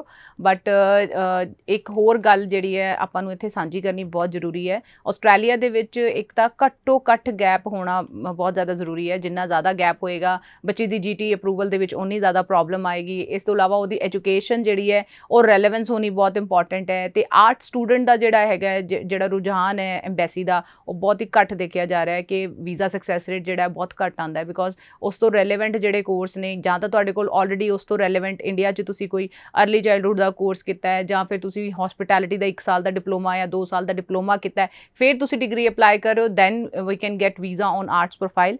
ਇਸ ਤੋਂ ਇਲਾਵਾ ਕਮਰਸ, ਨਾਨ ਮੈਡੀਕਲ, ਮੈਡੀਕਲ ਬੱਚਿਆਂ ਨੂੰ ਬਹੁਤ ਵਧੀਆ ਜਿਹੜਾ ਰਿਜ਼ਲਟ ਹੈ ਉਹ ਐਮਬੈਸੀ ਵੱਲੋਂ ਆ ਰਿਹਾ ਹੈ। ਜੀ ਬਿਲਕੁਲ। ਸੋ ਜ਼ਰੂਰ ਇਹਨਾਂ ਸਾਰੀ ਗੱਲਾਂ ਦਾ ਧਿਆਨ ਰੱਖੋ। ਤੇ ਬਾਕੀ ਬਾਰ-ਬਾਰ ਮੈਂ ਇਸ ਲਈ ਕਹਿ ਰਹੀ ਹਾਂ, ਨੰਬਰ ਡਿਸਪਲੇ ਹੈ, ਸ਼ੋਅ ਦੇ ਦੌਰਾਨ ਵੀ ਕਾਲ ਕਰ ਸਕਦੇ ਹੋ। ਇਨ ਕੇਸ ਤੁਹਾਡਾ ਨੰਬਰ ਨਹੀਂ ਲੱਗ ਪਾ ਰਿਹਾ ਤਾਂ ਵੀ ਤੁਸੀਂ ਸ਼ੋਅ ਤੋਂ ਬਾਅਦ ਵੀ ਸੇਮ ਇਸੇ ਨੰਬਰ ਤੇ ਕਾਲ ਕਰਕੇ ਗੋ ਵੀਜ਼ਾ ਐਜੂਕੇਸ਼ਨ ਕੰਸਲਟੈਂਟ ਦੀ ਟੀਮ ਦੇ ਨਾਲ ਕੰਟੈਕਟ ਕਰ ਸਕਦੇ ਹੋ। ਤੇ ਜਿਵੇਂ ਆਪਾਂ ਹਰ ਗੱਲ, ਚਾਹੇ ਆਪਾਂ ਸਟੱਡੀ ਵੀਜ਼ਾ ਦੀ ਗੱਲ ਕਰੀਏ, ਚਾਹੇ ਆਪਾਂ PR ਦੀ ਗੱਲ ਕਰਦੇ ਹਾਂ, ਅਸੈਸਮੈਂਟ ਬਹੁਤ ਹੀ ਜ਼ਿਆਦਾ ਜ਼ਰੂਰੀ ਹੁੰਦੀ ਹੈ। ਤੇ ਕੈਨੇਡਾ PR ਦੇ ਵਿੱਚ ਜਦੋਂ ਤੁਸੀਂ ਅਲੱਗ-ਅਲੱਗ ਆਪਸ਼ਨਸ ਜਦੋਂ ਦੱਸਦੇ ਹੋ, ਕਈ ਆਪਣੇ ਵੱਲੋਂ ਹੀ ਮਨ ਬਣਾ ਲੈਂਦੇ ਨੇ ਕਿ ਅਸੀਂ ਇਸ ਆਪਸ਼ਨ ਤੇ ਅੱਗੇ ਤੁਰਨਾ ਚਾਹੁੰਦੇ ਹਾਂ, ਤੇ ਕਿਵੇਂ ਉਹਨਾਂ ਨੂੰ ਆਪਣਾ ਸਹੀ ਰਸਤਾ ਚੁਣਨਾ ਚਾਹੀਦਾ ਹੈ? ਮੈਮ ਸਭ ਤੋਂ ਪਹਿਲਾਂ ਤਾਂ ਜਦੋਂ ਵੀ ਸਾਡੇ ਕੋਲ ਕੋਈ ਵੀ ਕੈਂਡੀਡੇਟ ਅਪਲਾਈ ਕਰਦਾ ਹੈ, we give them technical assessment. Technical assessment ਨੂੰ ਆਉਣ ਨੂੰ 3 ਦਿਨ ਲੱਗ ਜਾਂਦੇ ਹੈ, ਜਿਹਦੇ ਵਿੱਚ ਬਿਕੋਜ਼ ਸਾਡੀ ਕੈਨੇਡਾ ਦੀ ਟੀਮ ਵੀ ਇਨਵੋਲਵ ਹੁੰਦੀ ਹੈ। ਟੈਕਨੀਕਲ ਅਸੈਸਮੈਂਟ ਦੇ ਵਿੱਚ ਵੀ ਪ੍ਰੋਵਾਈਡ ਯੂ ਐਵਰੀਥਿੰਗ, ਕਿਵੇਂ ਤੁਹਾਡਾ ਪ੍ਰੋਸੈਸ ਹੋਏਗਾ, ਪ੍ਰੋਸੈਸਿੰਗ ਦਾ ਟਾਈਮ ਕਿੰਨਾ ਹੋਏਗਾ, ਕੰਪਨੀ ਤੁਹਾਨੂੰ ਕਿੱਥੇ ਹੈਲਪ ਕਰ ਰਹੀ ਹੈ, ਤੇ ਲਾਇਰ ਤੁਹਾਡੇ ਨਾਲ ਕੀ ਤੁਹਾਡੀ ਫਾਈਲ ਨੂੰ ਕਿਵੇਂ ਰਿਪਰੈਜ਼ੈਂਟ ਕਰੂਗਾ, ਤੇ ਕਿਹੜੇ ਪ੍ਰੋਵਿੰਸ ਦੇ ਵਿੱਚ ਤੁਹਾਡਾ ਜਿਹੜਾ ਨੋਕ ਹੈ ਉਹ ਡਿਮਾਂਡ ਦੇ ਵਿੱਚ ਹੈ। ਸਮ ਟਾਈਮ ਪਾਰਟਿਕੂਲਰ ਨੋਕ ਜਿਹੜਾ ਪ੍ਰੋਫੈਸ਼ਨ ਦੇ ਨਾਲ ਮੈਚ ਨਹੀਂ ਕਰਦਾ ਇੱਕ ਐਪਲੀਕੈਂਟ ਦੇ, ਬਟ ਕਿਉਂਕਿ ਜੌਬ ਰਿਸਪੌਂਸਿਬਿਲਿਟੀ ਜਿਹੜੀ ਇੰਡੀਆ ਦੀ ਹੁੰਦੀ ਹੈ ਤੇ ਕੈਨੇਡਾ ਦੀ ਹੁੰਦੀ ਹੈ ਉਹ ਮੈਚ ਕਰਦਾ, ਇਸ ਕਰਕੇ ਜਿਹੜਾ ਨੌਕ ਹੈ ਉਹ ਡਿਸਾਈਡ ਹੁੰਦਾ ਹੈ। ਜਿਵੇਂ ਇੱਕ ਫੋਰ ਐਨ ਐਗਜ਼ਾਮਪਲ ਅਸੀਂ ਗੱਲ ਕਰਦੇ ਹਾਂ, ਇੱਕ ਸਿਵਲ ਇੰਜੀਨੀਅਰਿੰਗ ਦੇ ਬੱਚੇ ਨੇ ਫੋਰਨ ਦੇ ਵਿੱਚ ਜਾ ਕੇ ਦੁਬਈ ਦੇ ਵਿੱਚ ਜਾ ਕੇ ਕੋਈ ਕੰਮ ਕਰ ਲਿਆ ਤੇ ਉੱਥੇ ਜਾ ਕੇ ਉਹਦਾ ਜਿਹੜਾ ਨੋਕ ਹੈ ਉਹ ਇੰਜੀਨੀਅਰ ਦਾ ਨਹੀਂ ਬਣ ਰਿਹਾ, ਬਿਕੋਜ਼ ਉਹਦੀ ਜਿਹੜੀ ਜੌਬ ਰਿਸਪੌਂਸਿਬਿਲਿਟੀ ਹੈ ਦੈਟ ਇਜ਼ ਡਿਫਰੈਂਟ। ਤੇ ਇੱਥੇ ਕੈਨੇਡਾ ਦੇ ਵਿੱਚ ਪਹਿਲਾਂ ਅਸੀਂ ਨੋਕ ਚੈੱਕ ਕਰਦੇ ਹਾਂ ਕਿ ਉਹ ਤੁਹਾਡੀ ਰੈਲੇਵੈਂਸੀ ਜੌਬ ਰਿਸਪੌਂਸਿਬਿਲਿਟੀ ਦੇ ਨਾਲ ਕਿਹੜੀ ਬਣਦੀ ਹੈ, ਤੇ ਉਸ ਤੋਂ ਬਾਅਦ ਹੀ ਤੁਹਾਡਾ ਜਿਹੜਾ ਕੇਸ ਹੈ ਅਸੀਂ ਰਿਪਰੈਜ਼ੈਂਟ ਕਰਦੇ ਹਾਂ ਕਿ ਕਿਹੜੇ ਪ੍ਰੋਵਿੰਸ ਦੇ ਵਿੱਚ ਲਾਣਾ ਹੈ। ਜੀ ਜੀ ਜੀ ਬਿਲਕੁਲ। ਅਗਲੇ ਕਾਲਰ ਵੀ ਸਾਡੇ ਨਾਲ ਲਾਈਨ ਤੇ ਨੇ। Hello hello ma'am, good morning. ਹਾਂਜੀ, ਸਤਿ ਸ਼੍ਰੀ ਅਕਾਲ ਜੀ, ਕੀ ਨਾਮ ਹੈ, ਕਿਹੜੀ ਜਗ੍ਹਾ ਤੋਂ ਬੋਲ ਰਹੇ ਹੋ? ਹਾਂਜੀ ਮੈਮ, ਮੈਂ ਸੰਗਰੂਰ ਤੋਂ ਗੱਲ ਕਰ ਰਿਹਾ ਜੀ, ਅਰੁਣ ਜੀ। ਹਾਂਜੀ, ਕੀ ਸਵਾਲ ਹੈ? ਮੈਂ +2 ਕੀਤੀ ਹੋਈ ਹੈ ਤੇ ਮੈਂ ਆਪਣੇ ਬਾਰੇ ਪੁੱਛਣਾ ਸੀਗਾ ਮੈਡਮ। 2021 ਦੇ ਵਿੱਚ ਮੇਰਾ ਕੰਪਲੀਟ ਹੈ ਤੇ ਅੱਗੇ ਮੈਡਮ ਮੇਰਾ ਕੀ ਹੋ ਸਕਦਾ ਆ? ਤੁਸੀਂ ਮਿਲ ਸਕਦੀ ਹੈ, ਵਰਕ ਮਿਲ ਸਕਦਾ ਹੈ, ਸਟੱਡੀ ਮਿਲ ਸਕਦੀ ਹੈ? ਓਕੇ, ਹਾਂਜੀ। ਡਿਪੈਂਡ ਕਰਦਾ ਹੈ ਕਿ ਤੁਹਾਡਾ ਜਿਹੜਾ ਐਕਸਪੀਰੀਅੰਸ ਰਿਹਾ ਹੈ 2021 ਤੋਂ ਬਾਅਦ ਤੁਸੀਂ ਕੀ ਕੀਤਾ ਹੈ। ਜੇ ਤਾਂ ਤੁਸੀਂ ਸਟੂਡੈਂਟ ਹੀ ਰਹੇ ਹੋ। ਹਾਂਜੀ, ਕੀਤਾ ਨਹੀਂ ਮੈਮ, ਮੇਰਾ ਨਾ 1 ਸਾਲ ਬਸ ਇਦਾਂ ਜੌਬ ਲੱਭਣ ਦੇ ਵਿੱਚ ਹੀ ਨਿਕਲ ਗਿਆ, ਔਰ ਮੈਂ ਆਈਲੈਟਸ ਕੀਤੀ ਆਈ ਆ। 5.5 ਬੈਂਡ ਨੇ ਮੇਰੇ। Okay, 5.5 band. ਇਹ ਜਰਨਲ ਦੇ ਵਿੱਚ ਨੇ ਕਿ ਅਕੈਡਮਿਕ ਦੇ ਵਿੱਚ ਨੇ? ਮੈਮ ਜਰਨਲ ਦੇ ਵਿੱਚ। ਜਰਨਲ ਦੇ ਵਿੱਚ। ਇਹਦਾ ਮਤਲਬ ਤਾਂ ਸਾਫ਼ ਹੈ ਕਿ ਤੁਸੀਂ ਪਹਿਲਾਂ ਹੀ ਵਰਕ ਪਰਮਿਟ ਬਾਰੇ ਸੋਚਿਆ ਹੋਇਆ, ਇਸ ਕਰਕੇ ਤੁਸੀਂ ਜਰਨਲ ਦੇ ਵਿੱਚ ਆਇਲਸ ਕੀਤੀ ਹੈ। ਤੇ ਇਸ ਤੋਂ ਇਲਾਵਾ ਤੁਹਾਡਾ ਕੋਈ ਬੈਕਗਰਾਉਂਡ ਹੋਵੇ, ਜਿਵੇਂ ਤੁਹਾਡੀ ਫੈਮਿਲੀ ਦੇ ਵਿੱਚ ਕੋਈ ਖੇਤੀ ਦਾ ਕੰਮ ਹੋਵੇ, ਐਗਰੀਕਲਚਰ ਦਾ ਹੋਵੇ, ਜਾਂ ਫਿਰ ਤੁਸੀਂ ਕੋਈ ਹੋਰ ਕੰਮ ਸਾਈਡ ਬਾਈ ਸਾਈਡ ਕਰ ਰਹੇ ਹੋ, ਤਾਂ ਮਿਨੀਮਮ ਸਾਨੂੰ 2 ਇਅਰਸ ਦਾ ਜਿਹੜਾ ਐਕਸਪੀਰੀਅੰਸ ਹੈ ਉਹ ਰਿਕਵਾਇਰਡ ਹੁੰਦਾ ਹੈ just to justify your profile for work permit. It doesn't matter ਕਿ ਤੁਹਾਡਾ ਜਿਹੜਾ ਗੈਪ ਕਿੰਨਾ ਹੋ ਗਿਆ, but if you are working same with your profile ਕਿ ਤੁਸੀਂ 21 ਦੇ ਵਿੱਚ ਪਾਸ ਕੀਤੀ ਹੈ, ਉਸ ਤੋਂ ਬਾਅਦ ਤੁਸੀਂ ਕੰਮ ਸਟਾਰਟ ਕਰਤਾ, ਕੁਝ ਸਰਟੀਫਿਕੇਸ਼ਨ ਤੁਸੀਂ ਕੀਤੀ ਹੈ, ਨਾਲ ਦੇ ਨਾਲ ਤੁਸੀਂ ਆਪਣਾ ਆਇਲਸ ਵੀ ਅਪੇਅਰ ਕਰ ਲਿਆ। ਸਾਡੇ ਕੋਲ ਬਹੁਤ ਜ਼ਿਆਦਾ ਸਪਾਂਸਰਸ ਅਵੇਲੇਬਲ ਨੇ ਕੈਨੇਡਾ ਦੇ ਵਿੱਚ, ਜਿਹਦੇ ਵਿੱਚ ਤੁਸੀਂ ਆਪਣੀ ਫਾਈਲ ਨੂੰ ਰਿਪਰੈਜ਼ੈਂਟ ਕਰਕੇ ਆਪਣੀ ਫਾਈਲ ਜਿਹੜੀ ਹੈ ਕੈਨੇਡਾ ਦੇ ਵਿੱਚ ਕੁਆਲੀਫਾਈ ਕਰਕੇ ਆਪਣਾ ਵੀਜ਼ਾ ਸਿਕਿਉਰ ਕਰ ਸਕਦੇ ਹੋ। ਜੀ ਬਿਲਕੁਲ, ਬਹੁਤ ਬਹੁਤ ਥੈਂਕਸ ਜੀ ਸ਼ੋਅ ਵਿੱਚ ਕਾਲ ਕਰਨ ਲਈ। ਤੇ ਅੱਗੋਂ ਆਪਾਂ ਜਿਵੇਂ ਗੱਲ ਕਰ ਰਹੇ ਸੀ, ਤੁਸੀਂ ਅਸੈਸਮੈਂਟ ਨੂੰ ਲੈ ਕੇ ਪੁਆਇੰਟ ਕਲੀਅਰ ਕਰ ਰਹੇ ਸੀ ਕਿ ਕਿਉਂ ਜ਼ਰੂਰੀ ਹੈ ਅਸੈਸਮੈਂਟ। ਇਸ ਲਈ ਜਿਵੇਂ ਹੁਣੇ ਮੈਂ ਪ੍ਰੋਫਾਈਲ ਦੀ ਗੱਲ ਕਰਾਂ, +2 ਇਹਨਾਂ ਨੇ ਕੀਤੀ ਹੈ 2021 ਵਿੱਚ, ਤੇ ਹੁਣੇ ਤੋਂ ਜਿਵੇਂ ਮਾਈਂਡ ਬਣਾ ਕੇ ਚੱਲ ਰਹੇ ਨੇ, ਬਾਕੀ ਸਟੂਡੈਂਟਸ ਵੀ ਜਿਹੜੇ ਨੇ ਕੀ ਇਸੇ ਤਰੀਕੇ ਨਾਲ PR ਦੇ ਪ੍ਰੋਸੈਸ ਵੱਲ ਵੱਧ ਸਕਦੇ ਨੇ? ਬਿਲਕੁਲ ਮੈਮ, ਬਟ ਉਹੀ ਗੱਲ ਆਉਂਦੀ ਹੈ ਕਿ ਸਹੀ ਕੰਸਲਟੈਂਟ ਦੀ ਚੋਣ ਕਰਨਾ ਬਹੁਤ ਜ਼ਰੂਰੀ ਹੈ। ਕਈ ਵਾਰੀ ਗਲਤ ਪਾਸੇ ਵੀ ਬੱਚੇ ਨੂੰ ਪਾ ਦਿੱਤਾ ਜਾਂਦਾ ਹੈ, ਉਹਨੂੰ ਨਹੀਂ ਇਨਫੋਰਮੇਸ਼ਨ ਹੁੰਦੀ, because +2 is a very basic ਜਿਹੜੀ ਕੁਆਲੀਫਿਕੇਸ਼ਨ ਹੁੰਦੀ ਹੈ। ਮੈਂ ਤਾਂ ਰეკਮੈਂਡ ਕਰਾਂਗੀ ਕਿ ਸਭ ਤੋਂ ਪਹਿਲਾਂ ਸਾਨੂੰ ਇੰਡੀਆ ਦੇ ਵਿੱਚ ਐਕਸਪੀਰੀਅੰਸ ਹੋਣਾ ਬਹੁਤ ਮੈਂਡੇਟਰੀ ਹੈ, ਬਟ ਜੇ ਤੁਹਾਡਾ ਸਕੋਰ ਉੱਪਰ ਨਹੀਂ ਜਾ ਰਿਹਾ ਤੇ ਤੁਹਾਡਾ ਗੈਪ ਤੇ ਗੈਪ ਪੈ ਰਿਹਾ ਹੈ, ਫਿਰ ਤੁਹਾਨੂੰ ਜਿਹੜਾ ਹੈ ਵਰਕ ਪਰਮਿਟ ਜਾਂ ਫਿਰ PR ਬਾਰੇ ਸੋਚਣਾ ਜ਼ਰੂਰੀ ਹੋ ਜਾਂਦਾ ਹੈ, ਬਿਕੋਜ਼ ਜਿੰਨਾ ਤੁਸੀਂ ਡਿਲੇ ਕਰੋਗੇ ਪ੍ਰੋਫਾਈਲ ਉਹਨਾਂ ਜ਼ਿਆਦਾ ਜਿਹੜਾ ਹੈ ਖਰਾਬ ਹੁੰਦਾ ਜਾਂਦਾ ਹੈ। ਤੇ ਕਈ ਵਾਰੀ ਕੀ ਹੁੰਦਾ, ਸਟੂਡੈਂਟਸ ਹੁੰਦੇ ਹੈ, ਪਾਰਟ ਟਾਈਮ ਜੌਬ ਕਰ ਰਹੇ ਹੁੰਦੇ ਹੈ, ਤੇ ਉਹਨਾਂ ਨੂੰ ਆਇਲਸ ਕਰਨ ਦਾ ਇੰਨਾ ਟਾਈਮ ਨਹੀਂ ਮਿਲ ਪਾ ਰਿਹਾ, ਤੇ ਜਰਨਲ ਦੇ ਵਿੱਚ they are getting very good score, ਤੇ ਨਾਲ ਦੇ ਨਾਲ ਜੌਬ ਵੀ ਚੱਲ ਰਹੀ ਹੈ, ਨਾਲ ਦੇ ਨਾਲ ਪੜ੍ਹਾਈ ਵੀ ਚੱਲਦੀ ਪਈ ਹੈ। ਇੱਦਾਂ ਦੇ ਬੱਚਿਆਂ ਲਈ ਇਹ ਬਹੁਤ ਹੀ ਸੁਨਹਿਰਾ ਮੌਕਾ ਹੈ, ਬਿਕੋਜ਼ ਜਦੋਂ ਅਸੀਂ ਇੱਕ ਸਟੂਡੈਂਟ ਵੀਜ਼ਾ ਤੇ ਅਪਲਾਈ ਕਰਦੇ ਹਾਂ, ਸਟੂਡੈਂਟ ਵੀਜ਼ਾ ਤੇ ਅਪਲਾਈ ਕਰਨ ਤੇ ਅਸੀਂ ਬਹੁਤ ਹੀ ਇੱਕ ਐਕਸਪੈਂਸਿਵ ਫੀਸ ਪੇ ਕਰਦੇ ਹਾਂ, ਤੇ ਉਸ ਤੋਂ ਬਾਅਦ ਵੀ ਸਾਨੂੰ ਇੱਕ ਟਾਰਗੇਟ ਹੁੰਦਾ ਹੈ ਕਿ ਇਹ ਸਟੱਡੀ ਆਪਾਂ 2 ਸਾਲ ਅਸੀਂ ਪੇ ਕਰਕੇ ਸਟੱਡੀ ਵੀ ਕਰਨੀ ਹੈ, ਨਾਲ ਕੰਮ ਵੀ ਕਰਨਾ ਹੈ, ਆਪਣੇ ਖਰਚੇ ਵੀ ਕੱਢਣੇ ਹੈ, ਤੇ ਆਪਾਂ ਪਾਸ ਵੀ ਹੋਣਾ ਹੈ। ਤੇ ਇਹ ਉਸ ਤੋਂ ਬਾਅਦ ਤੁਹਾਨੂੰ ਓਪਨ ਵਰਕ ਪਰਮਿਟ ਮਿਲਦਾ ਹੈ। ਓਪਨ ਵਰਕ ਪਰਮਿਟ ਦੇ ਵਿੱਚ ਤੁਹਾਨੂੰ ਰੈਲੇਵੈਂਟ ਜੌਬ ਕਰਨੀ ਹੁੰਦੀ ਹੈ, ਉਸ ਤੋਂ ਬਾਅਦ ਹੀ ਤੁਸੀਂ PR ਲਈ ਕੁਆਲੀਫਾਈ ਕਰਦੇ ਹੋ। But this is kind of shortcut programme ਕਿ ਤੁਹਾਨੂੰ ਪਹਿਲਾਂ ਹੀ directly you are qualifying for work permit and then you can get PR। ਜੀ ਹੈਲੋ, ਹਾਂਜੀ, ਸਤਿ ਸ਼੍ਰੀ ਅਕਾਲ ਜੀ। ਸਤਿ ਸ਼੍ਰੀ ਅਕਾਲ ਜੀ, ਕੀ ਨਾਮ ਹੈ, ਕਿਹੜੀ ਜਗ੍ਹਾ ਤੋਂ ਬੋਲ ਰਹੇ ਹੋ? ਰਵਿੰਦਰ ਬੋਲ ਰਿਹਾ ਜੀ, ਮੈਂ ਸੰਗਰੂਰ ਤੋਂ। ਹਾਂਜੀ ਰਵਿੰਦਰ ਜੀ, ਸਵਾਲ ਕੀ ਹੈ? ਹਾਂਜੀ, +2 ਕੀਤੀ ਹੋਈ ਹੈ ਜੀ, ਤੇ HM ਕੀਤੀ ਹੋਈ ਹੈ ਮੈਂ, ਔਰ HM ਤੋਂ ਬਾਅਦ 2015 ਪਾਸ ਆਊਟ ਹੈ ਜੀ, ਔਰ ਉਸ ਤੋਂ ਬਾਅਦ 5 ਸਾਲ ਦਾ ਐਕਸਪੀਰੀਅੰਸ ਹੈ ਜੀ। ਓਕੇ, ਹਾਂਜੀ, ਔਰ ਜਰਨਲ ਆਇਲਸ ਕੀਤੀ ਹੈ ਜੀ, 5.5 ਬੈਂਡ ਹੈ। This is very good profile for us, because Canada ਦੇ ਵਿੱਚ ਆਲਵੇਜ਼ ਹਸਪਿਟੈਲਿਟੀ ਦੇ ਜਿਹੜੇ ਕੈਂਡੀਡੇਟਸ ਆ ਉਹਨਾਂ ਦੀ ਬਹੁਤ ਸ਼ਾਰਟੇਜ ਰਹਿੰਦੀ ਹੈ, and we are also having options for hospitality student applicants ਜਿਨ੍ਹਾਂ ਦੇ ਆਲਰੇਡੀ ਇੱਥੇ ਐਕਸਪੀਰੀਅੰਸ ਵੀ ਹੋ ਚੁੱਕਿਆ ਹੈ, ਸਟੱਡੀ ਵੀ ਉਹਨਾਂ ਨੇ ਕੀਤੀ ਹੈ, ਬਿਕੋਜ਼ ਉੱਥੇ ਬਹੁਤ ਜ਼ਿਆਦਾ ਡਿਮਾਂਡ ਦੇ ਵਿੱਚ ਰਹਿੰਦੇ ਨੇ। ਬਿਕੋਜ਼ ਜਿਹੜਾ ਜਿਵੇਂ ਆਪਾਂ ਗੱਲ ਇੱਕ ਕਾਮਨ ਜੀ ਗੱਲ ਕਰੀਏ, ਆਪਾਂ ਕੈਨੇਡਾ ਵਿਜ਼ਿਟ ਕਰਦੇ ਹਾਂ, ਫੋਰਨ ਕੰਟਰੀ ਵਿਜ਼ਿਟ ਕਰਦੇ ਹਾਂ, ਉੱਥੇ ਦੇ ਜਿਹੜੇ ਲੋਕੀ ਨੇ ਉਹ ਘਰ ਦੇ ਵਿੱਚ ਕੁਕਿੰਗ 'ਤੇ ਬਿਲਕੁਲ ਵੀ ਡਿਪੈਂਡ ਨਹੀਂ ਹੁੰਦੇ। ਉਹਨਾਂ ਦਾ ਇੱਕ ਪੂਰਾ ਲਾਈਫ ਸਟਾਈਲ ਜਿਹੜਾ ਹੈ ਉਹ ਬਣਿਆ ਹੁੰਦਾ ਹੈ ਕਿ ਬਾਹਰੋਂ ਹੀ ਖਾਣਾ ਖਾਣਾ ਹੈ, ਬਾਹਰੋਂ ਹੀ ਆਪਾਂ ਆਪਣੇ ਕੰਮ ਤੇ ਚਲੇ ਜਾਣਾ ਹੈ, ਤੇ ਇਹਦੇ ਲਈ ਉੱਥੇ ਕੈਫੇ, ਉੱਥੇ ਜਿਹਨੇ ਰੈਸਟੋਰੈਂਟ ਹੈ ਬਹੁਤ ਜ਼ਿਆਦਾ ਚੱਲਦੇ ਨੇ, ਤੇ ਦੈਟਸ ਵਾਈ ਹਸਪਿਟੈਲਿਟੀ ਜਿਹੜੀ ਫੀਲਡ ਹੈ ਆਲਵੇਜ਼ ਡਿਮਾਂਡ ਦੇ ਵਿੱਚ ਰਹਿੰਦੀ ਹੈ।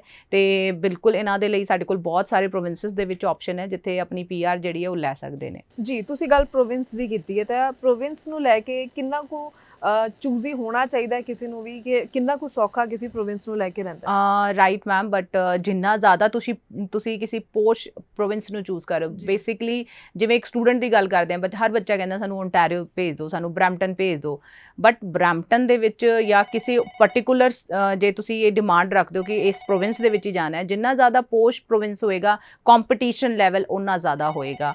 ਉਸ ਦੇ ਬੇਸਿਸ ਤੇ ਤੁਹਾਡਾ ਆਇਲ ਸਕੋਰ ਉਨਾ ਵਧੀਆ ਹੋਣਾ ਜ਼ਰੂਰੀ ਹੈ, ਤੁਹਾਡਾ ਐਕਸਪੀਰੀਅੰਸ ਉਨਾ ਜ਼ਿਆਦਾ ਜ਼ਰੂਰੀ ਹੈ, because you can get interview from embassy and you can get interview from your sponsor also.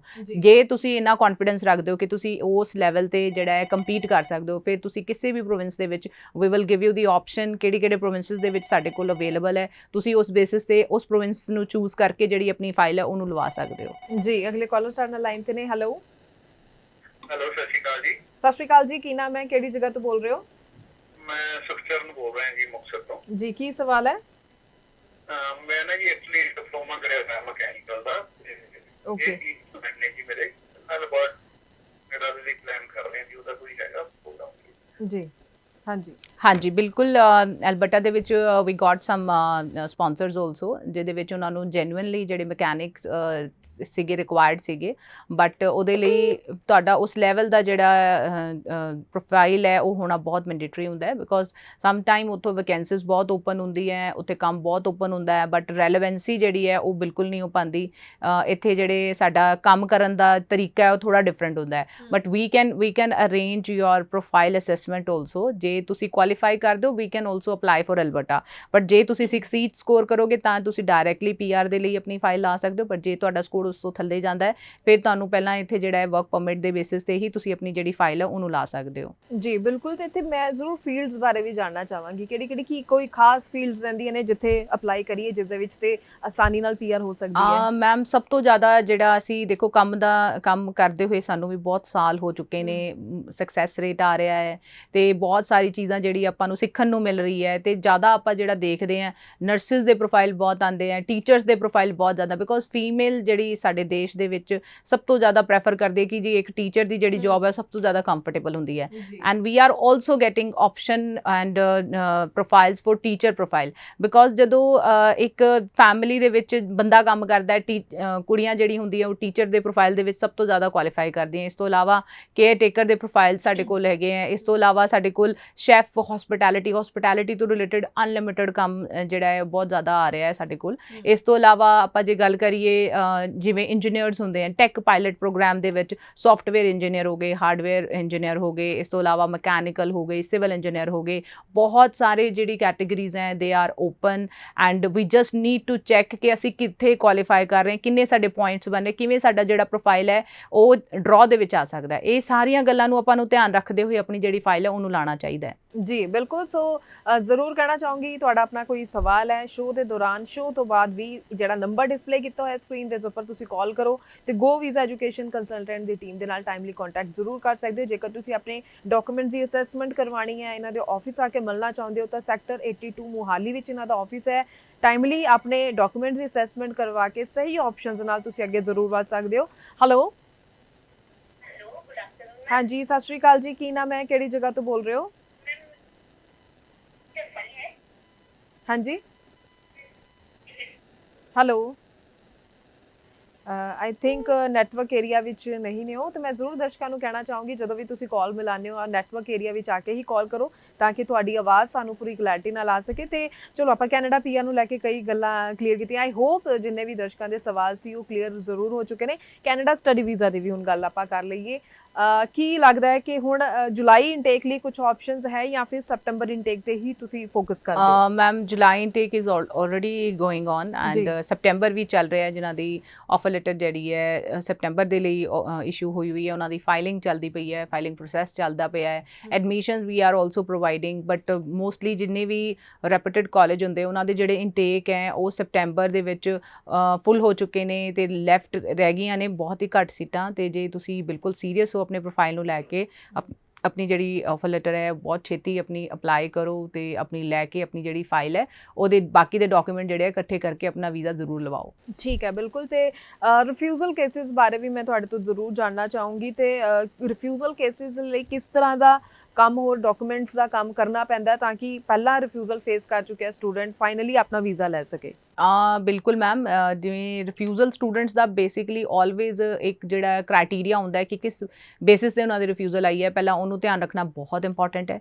Second, ਮੈਂ ਤੁਹਾਨੂੰ ਜ਼ਰੂਰ ਦੱਸਣਾ ਚਾਹਾਂਗੀ, ਜਦੋਂ ਵੀ ਅਸੀਂ ਕੈਨੇਡਾ ਦੀ ਫਾਈਲ ਅਪਲਾਈ ਕਰਦੇ ਹਾਂ ਆਲਵੇਜ਼ ਟੇਕ ਅ ਰਿਪਰੈਜ਼ੈਂਟੇਟਿਵ ਜੋ ਕਿ ਕੈਨੇਡਾ ਸਰਕਾਰ ਤੋਂ ਮਾਨਤਾ ਪ੍ਰਾਪਤ ਹੋਣ, ਜਿਵੇਂ CICC ਮੈਂਬਰਸ ਹੁੰਦੇ ਆ, ਉਹਨਾਂ ਤੋਂ ਆਪਣੀ ਫਾਈਲ ਜ਼ਰੂਰ ਲਵਾਓ because they have different portal to upload your file. ਉਹਦੇ ਵਿੱਚ ਤੁਹਾਡੀ ਜਿਹੜੀ ਫਾਈਲ ਹੈ ਉਹਦੇ 'ਤੇ ਜ਼ਿਆਦਾ ਖਾਸ ਇਫੈਕਟ ਜਿਹੜਾ ਪੈਂਦਾ ਹੈ ਤੇ ਡਾਇਰੈਕਟ ਫਾਈਲ ਅਪਲਾਈ ਕਰਨ ਨਾਲ ਜਿਹੜਾ ਸਕਸੈਸ ਰੇਟ ਹੈ ਉਹ ਪਹਿਲਾਂ ਹੀ ਘਟ ਜਾਂਦਾ ਹੈ। ਜੇ 1-2 ਪੁਆਇੰਟ ਫਾਈਲ ਦੇ ਵਿੱਚ ਹੁੰਦਾ ਹੈ, ਮੰਨ ਲਓ ਬੱਚੇ ਦਾ ਸਕੋਰ ਡਾਊਨ ਹੈ, ਗੈਪ ਹੈ ਜਾਂ ਕੁਝ ਵੀ ਇੱਦਾਂ ਦੀ ਗੱਲ ਹੈ, ਉਹਦੇ ਵਿੱਚ ਬੱਚੇ ਨੂੰ ਪਰੇਸ਼ਾਨੀ ਆਉਂਦੀ ਹੈ, ਉਹਦੇ ਵਿੱਚ ਰਿਫਿਊਜ਼ਲ ਆਉਣ ਦੇ ਚਾਂਸ ਵੀ ਰਹਿੰਦੇ ਹੈ ਤੇ ਬੱਚੇ ਦੀ ਕੋਰਸ ਰੈਲੇਵੈਂਸੀ ਹੋਣੀ ਬਹੁਤ ਜ਼ਿਆਦਾ ਇੰਪੋਰਟੈਂਟ ਹੈ। ਜੀ ਬਿਲਕੁਲ।